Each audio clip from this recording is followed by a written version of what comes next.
number of people who are at all levels of their education. And so we have people that are helping us with our volunteer work that are high school students. We have interns that are working on their undergrad degrees or have just finished. We have people who have their master's degrees. We have people who have their master's degrees and are working on their PhDs.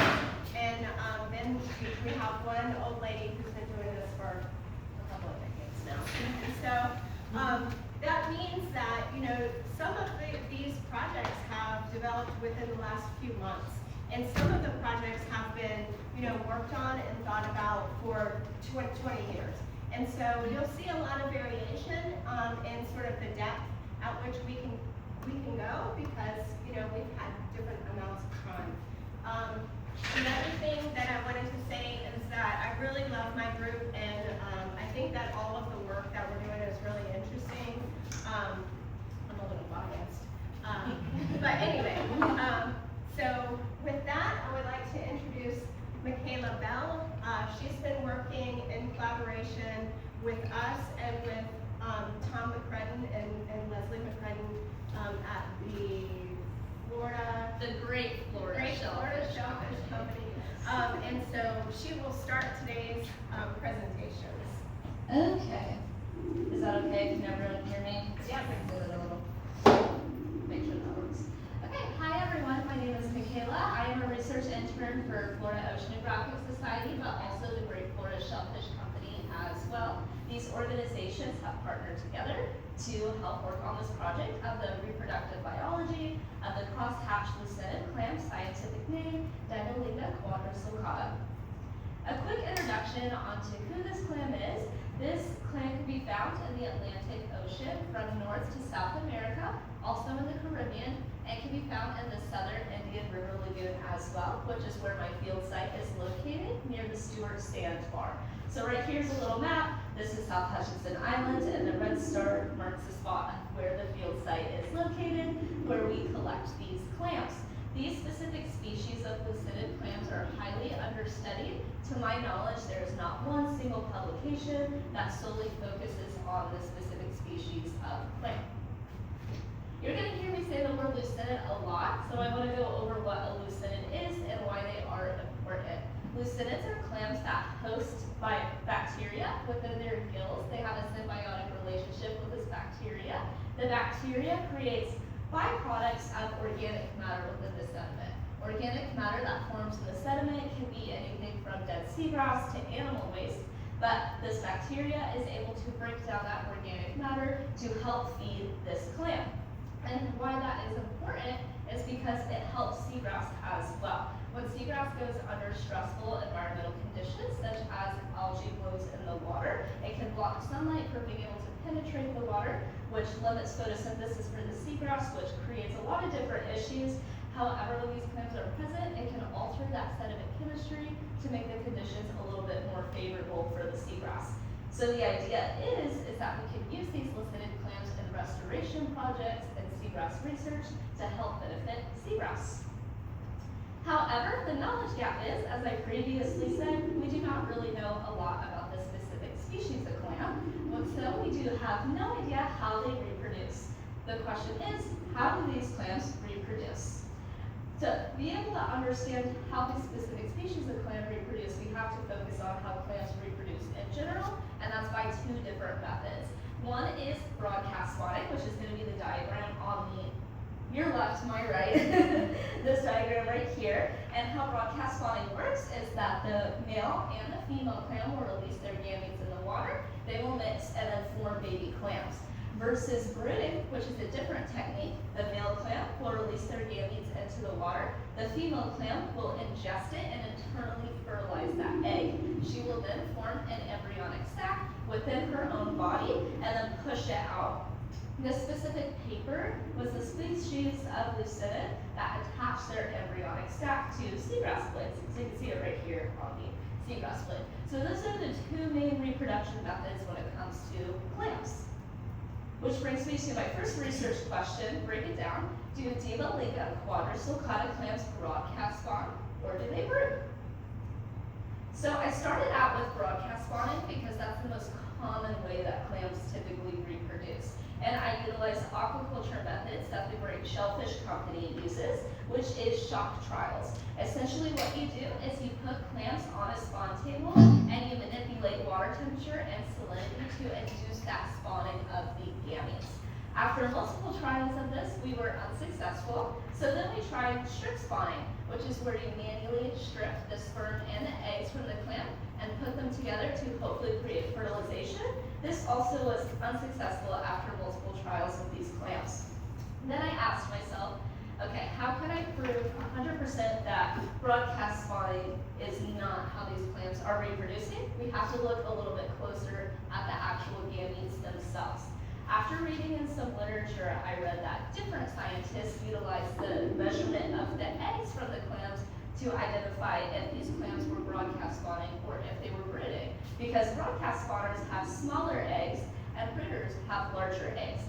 So therefore, what I started doing is I would take a monthly subset of clams from the field and aquaculture tanks and take measurements such as their size, length, weight, width, and height, and also record their sex if they were male, female, or if that could not be determined, and then of course the egg measurements themselves.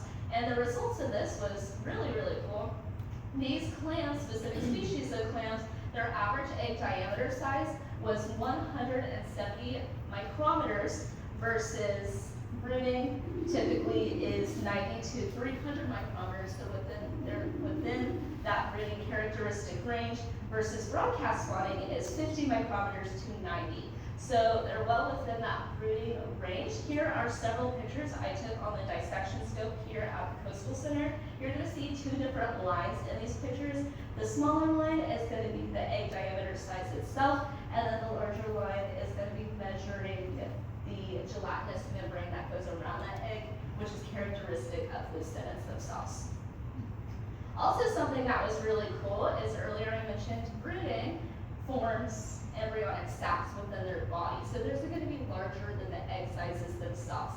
These were pictures I took of gametes also found in these eggs. I don't know if you can notice because they're very small up here, but these are measured in millimeters, not micrometers.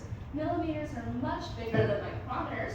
So this is a characteristic that these are possibly not just eggs, that these are embryonic sacs forming within this clams itself, which would be another characteristic of brooding. In order to understand the observations of all these pictures that we took and all the data that I was collecting about these eggs, we formed a collaboration with Harvard Branch, specifically Susan Laramore's lab, to perform some histology work. Histology is just the scientific study of the microscopic anatomy of biological cells and tissues.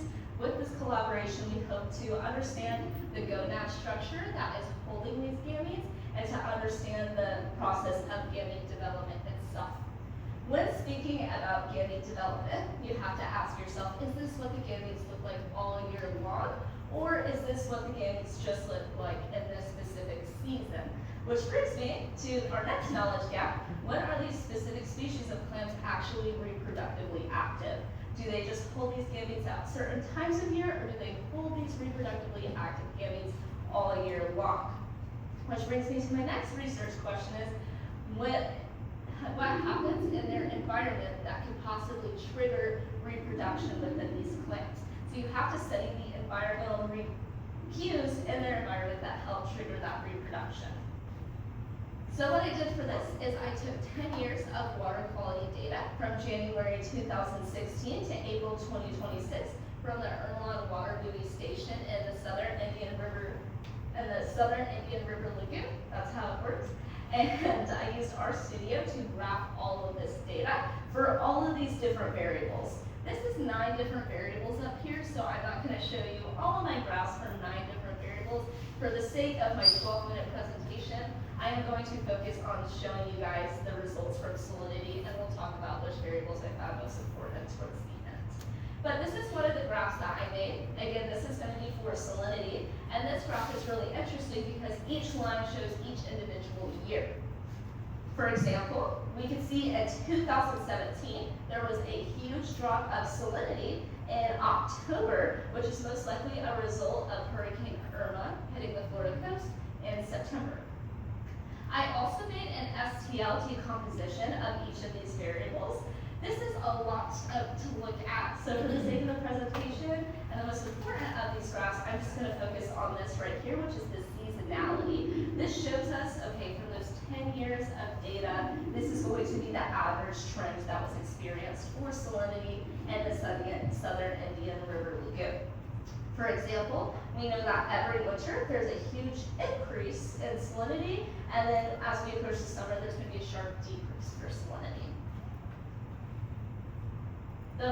The results of all of these variables initially showed me that spring transitions could possibly act as the season for ripe gamete development within these clams, and then if summer is setting up a midsummer reproductive season, and then these were the variables that I found to be most important for that time frame itself when you hit the spring and enter the summer. With all of these results, we can go ahead and move into an experimental design for our future direction. My internship ends in October, so we have a little bit more time to get this experiment started. This is going to be a very simple experimental design. What we first have to do is individually test all of these variables. So for example, this is going to be testing just temperature. What our controls are going to be is winter conditions, and then our variables will be spring conditions. So for example, this is just going to be testing temperature. You have your winter temperature and your spring temperature, and of course your replicates, and then you do it in tandem. So this is just going to be the experimental design for studying salinity and temperature together in tandem, with that winter conditions being the control, and then the spring conditions being your variables. The significance of this project, Lucinids in general are largely understudied due to minimal commercial value. However, due to new research, they're being recognized for their ecological efforts and can be used in restoration. Learning the reproductive biology of the specific species of Lucinid clam will open many doors in the future for possible restoration and research work, specifically within our local area, since these clams, to our knowledge, can be found in the southern Indian River Lagoon and possibly all throughout the Indian River Lagoon.